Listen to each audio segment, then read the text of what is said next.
দেখেন পয়গম্বর ইব্রাহিম নবী সন্তান এবং বিবিকে মরুভূমির মধ্যে রেখে আসলো। এদিকে পানি নাই, পানির পিপাসায় মা হাজেরা একবার পাহাড়ে দৌড় দেয়, আরেকবার নিচে আসে, সন্তানের কাছে আসে। পানির অভাব, কি করবে কি করবে। কিছুক্ষণ পর যখন নাকি বারবার দৌড়ানো শুরু করলো, যখনই দেখে এ মুসলমান পাহাড়ে যায় আবার মরুভূমির মধ্যে আসে, তেমনি ভাবে আল্লাহ পাক রব্বুল আলামিন এখানে আল্লাহ পাকের সাহায্য পাঠিয়ে দিল। হযরতে ইসমাঈল আলাইহিস সালাতু ওয়াস সালাম, শিশু নবী ইসমাঈল যখন নাকি পাও দ্বারা আঘাত করতেছে, পাও দ্বারা আঘাত করার সাথে সাথে এখানে পানির ঝর্ণা আল্লাহ পাক দিয়া দিল, যেটার নাম হয়ে গেছে জমজম কূপ। যেই কারণে মুসলমান পয়গম্বর ইব্রাহিম নবী আবার যখন নাকি আল্লাহ পাক হুকুম করলো যাও এখন আবার নিজের সন্তানের কাছে যাও, পয়গম্বর ইব্রাহিম আলাইহিস সালাতু ওয়াস সালাম এই সন্তানকে আবার কাছে নিয়ে আসলেন। এখন সন্তান বাবার হাত ধরে হাঁটে, এখন সন্তান বাবার হাত ধরে হাঁটে, বাবার হাত ধরে হাঁটে, ঘুরে বেড়ায়। এ মুসলমান, আল্লাহ পাক দেখলেন পয়গম্বর ইব্রাহিম নবী কি এই সন্তানকে আবার পায়া আবারও কি সন্তানের মায়া মহব্বত বেশি বাইরে গেছে, নাকি আমি আল্লাহকে এখনো মহব্বত করে। এ মুসলমান, পয়গম্বর ইব্রাহিম আলাইহিস সালাতু ওয়াস সালামকে আল্লাহ পাক হুকুম করলেন, ও নবী পয়গম্বর ইব্রাহিম, আবারও হুকুম হয়ে আসলো আপনার সন্তানকে জবাই দেন। পয়গম্বর ইব্রাহিম নবী একটানা 3 দিন স্বপ্ন দেখলেন, প্রত্যেক দিন উট জব দেয়, কিন্তু তারপর আবার স্বপ্ন দেখে আপনার প্রিয় জিনিসটা কুরবানি দেন। হে মুসলমান, পয়গম্বর ইব্রাহিম আলাইহিস সালাতু ওয়াস সালাম চিন্তা করলেন, আমার সবচেয়ে প্রিয় জিনিস হলো আমার সন্তান। যেই কারণে আমার সন্তান হলো আমার সবচেয়ে প্রিয় জিনিস। এই সন্তানকে আল্লাহ পাকের হুকুমে কুরবানি দেওয়ার জন্য, আল্লাহ পাকের হুকুম পালন করার জন্য মিনার প্রান্তরে চলে যায়। সুবহানাল্লাহ। যেই কারণে পয়গম্বর ইব্রাহিম আলাইহিস সালাতু ওয়াস সালাম এই মিনার প্রান্তরে সন্তানকে জবাই করার জন্য চলে যায়। হুকুম হলো কার? আল্লাহ পাকের হুকুম এসে গেছে, আর দুনিয়ার কোনো মহব্বত নবীকে আটকে রাখতে পারে নাই। তেমনি ভাবে মুসলমান আল্লাহর গোলাম পয়গম্বর ইব্রাহিম আলাইহিস সালাতু ওয়াস সালাম যখন নাকি ছুরি চালায়, চক্ষু বেঁধে নিছে, সন্তানের হাত পাও বেঁধে নিছে। এ মুসলমান, আল্লাহ পাক বান্দার দিলের খবর জানে। যখন নাকি পয়গম্বর ইব্রাহিম আলাইহিস সালাতু ওয়াস সালাম ছুরি চালাইতেছে, আল্লাহ পাক হযরতে জিবরাইল কাদেশ করে, জিবরাইল যাও আর দেরি করো না, তাড়াতাড়ি যাও। আল্লাহ পাকের হুকুম পায়া হযরতে জিবরাইল আলাইহিস সালাতু ওয়াস সালাম জান্নাত থেকে একটা দুম্বা এনে হযরত ইসমাঈল আলাইহিস সালাতু ওয়াস সালামকে সরায়া নিচে দিয়ে দিল, আর সাথে সাথে দুম্বা জবাই হয়ে গেল। যেই কারণে মুসলমান, আল্লাহ পাক পয়গম্বর ইব্রাহিম আলাইহিস সালাতু ওয়াস সালামকে বারবার পরীক্ষা নেয়। কারণ হলো আল্লাহ পাক রব্বুল আলামিন কোন বান্দাকে পরীক্ষা না নিয়ে কাছে টেনে নেন না। তেমনি ভাবে বান্দা, তুমি আজকে দুনিয়ার মধ্যে বান্দা তুমি অভাবে আছো, এটাও আল্লাহ পাকের পরীক্ষা। বান্দা তুমি জমিনের মধ্যে ধনী হয়ে গেছো, টাকাওয়ালা বাড়িওয়ালা হয়ে গেছো, এটাও তোমার জন্য পরীক্ষা। কারণ হলো আল্লাহ তোমাকে সর্বহালতে পরীক্ষা নেই কিনা? আল্লাহ পরীক্ষা নেয় না? আল্লাহ পাক সর্বহালতে বান্দারে পরীক্ষা নেয়। বান্দার অভাব অনটন দিয়া পরীক্ষা নেয়, বান্দার সন্তান দিয়াও পরীক্ষা নেয়, বান্দার সন্তান না দিয়াও পরীক্ষা নেয়। এটা হলো কার? আল্লাহ পাকের ইচ্ছা। আল্লাহ পাক যখন চাই বান্দাকে সর্বহালতে রাখে। এই অবস্থায় যখন নাকি বান্দা ধৈর্য ধরতে পারে, আল্লাহ পাক রব্বুল আলামিন এই বান্দাকে পুরস্কৃত করে। সুবহানাল্লাহ। ওই দিন চক্ষু কথা বলবে, এ বান্দা, এই দেহ দিয়া গুনাহের সাথ নিতা, পাও দিয়া গুনার দিকে হেঁটে যাইতা, ওই দিন পাও সাক্ষী দিবে।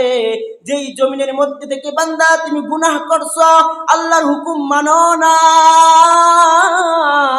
নাই, বান্দা ওই দিন কিন্তু ওই জমিনও তোমার বিরুদ্ধে সাক্ষী দিবে। আজকে জমিনের মধ্যে আপন বলে কত মানুষ পাও, ওই দিন তুমি অসহায় হয়ে যাইবা, গুনাহ খাতা নিয়ে আল্লাহর দরবারে উঠবা। ওই দিন কিন্তু বান্দা আল্লাহর কাছ থেকে কোনো ছাড় পাওয়া যাবে না। কারণ হলো বান্দা তুমি যদি যারা পরিমাণ বান্দা আমল করো, ওই দিন তোমাকে উত্তম ফাইসালা দেওয়া হবে। আর যদি বান্দা যারা পরিমাণ গুনাহ করো, ওই দিনে গুনাহের ফাইসালাও তুমি উত্তম ভাবে পাইবা। যেই কারণে মুসলমান এই গুনাহের অবস্থা, গুনাহগার বান্দাগুলা হাসরের মাঠ, ভয়ঙ্কর মাঠের মধ্যে এই পাপিষ্ঠ গুনাহগার বান্দাগুলা আফসোস করবে আর বলবে, আল্লাহ আমাকে আরেকবার সুযোগ দাও, আমাকে জমিনের মধ্যে পাঠাও। আল্লাহ আমি আর গুনাহ করব না, আর গুনাহ করব না। আল্লাহ বলবে, না রে নাফরমান বেঈমান, না, তোকে আর সুযোগ দেওয়া হবে না। কারণ হলো দুনিয়ার জিন্দেগিতে একবারই সুযোগ দেওয়া হয়, অস্থায়ী জিন্দেগি পায়া হারামের মধ্যে বান্দা ঢুকে গেছ। দুনিয়ার সমস্ত কিছু তোমার সময় পায়, মোবাইলের সময় পায়, ইউটিউবের সময় পায়, কিন্তু এই জিন্দেগির মূল্যবান সময়টুকু আল্লাহর রাস্তায় নামাজের জন্য বান্দা তোমার সময় হয় না। বান্দা ওই দিন আল্লাহর কাছে বান্দা আফসোস করবে আর বলবে, আল্লাহ আমাকে আরেকবার জমিনের মধ্যে পাঠান। আল্লাহ পাক বলে, বান্দা লা তাকনাতু মির রাহমাতিল্লাহ, বান্দারে তুই নৈরাশ হইস না। বান্দারে যতই গুনাহ করস না কেন, বান্দা জমিনের মধ্যে থাকা অবস্থায় বান্দা তুই যদি আমার কাছে তওবা করতে পারস, এ বান্দা আমি আল্লাহ তোরে মাফ করে দিব। এ বান্দা এই জমিনের মধ্যে থেকে বান্দা তুমি যতই গুনাহ করো না কেন, আল্লাহর দিকে ফিরে আসো। বান্দা কেমন তওবা করবা, কেমন তওবা করবা? হযরতে মূসা আলাইহিস সালাতু ওয়াস সালামের জামানায়, বনি ইসরায়েলের জামানায় এক ব্যক্তি ছিল এত পাপিষ্ঠ, এত গুনাহ করছে, প্রকাশ্যে গুনাহ করে সমাজের মানুষগুলো তারে বাহির করে দিছে। নিজের সন্তানও বাবা বলে পরিচয় দেয় না, মা সন্তান বলে পরিচয় দেয় না।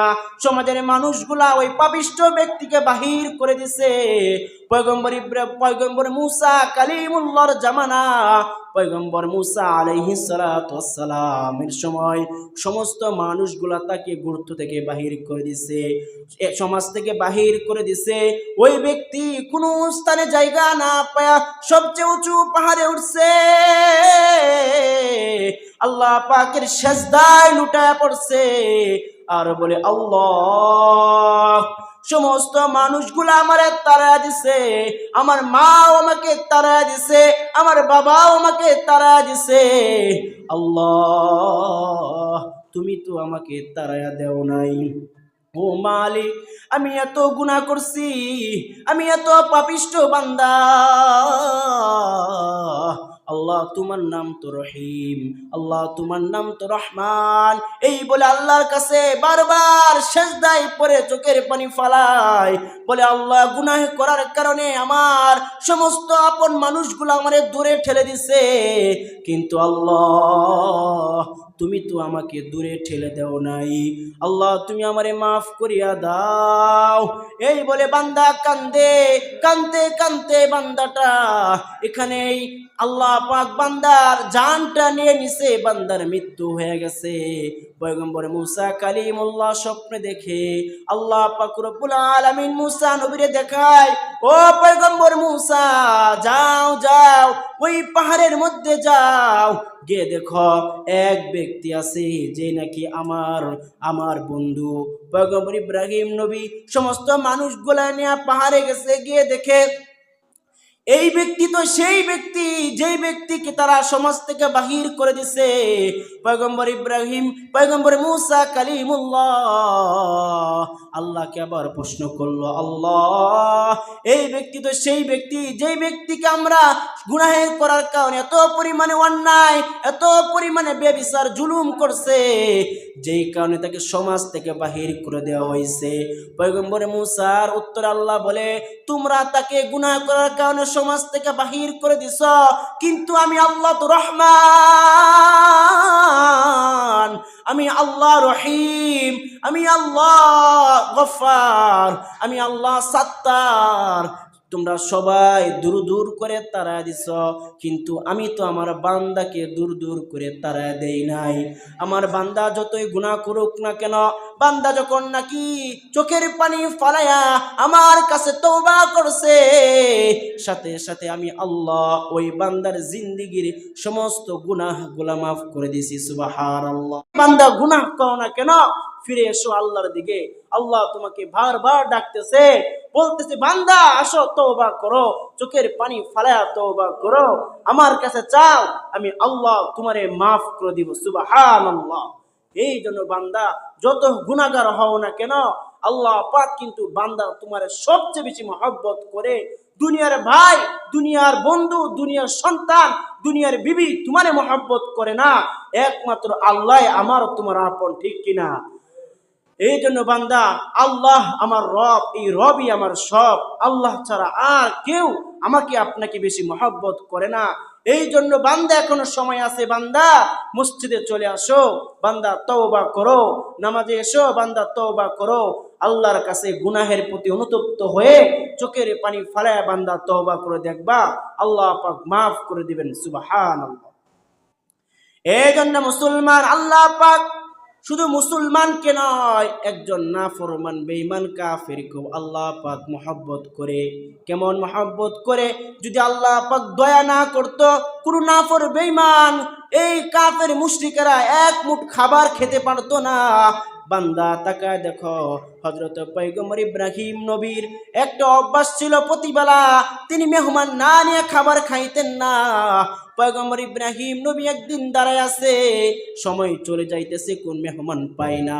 পয়গম্বর ইব্রাহিম নবী হঠাৎ এক ব্যক্তিকে পাইল, এই ব্যক্তিকে তাড়াহুড়া করে যখন নাকি খাবারের দস্তরখানার মধ্যে বসাইছে, পয়গম্বর ইব্রাহিম নবী দেখে এই ব্যক্তি তো বিসমিল্লাহ বলে খাবার খায় না।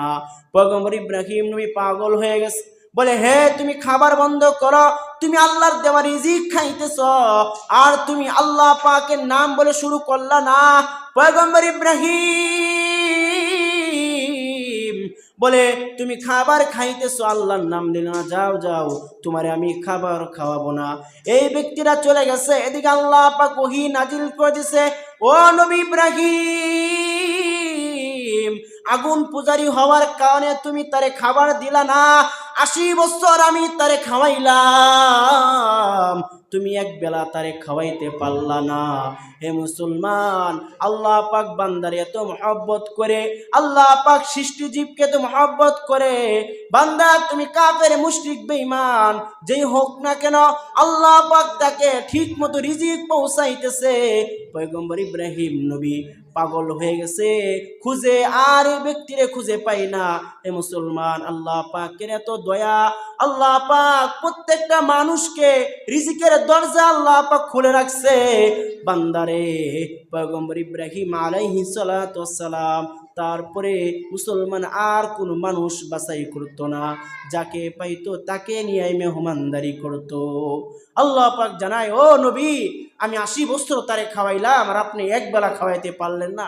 দেখেন আল্লাহ পাক প্রত্যেকটা মানুষকে আল্লাহ পাক মহব্বত করে, আল্লাহ পাক অনেক মহব্বত করে বান্দারে বানাইছে, যেই কারণে কাউকে আল্লাহ পাকে রিজিক থেকে দূরে রাখে না।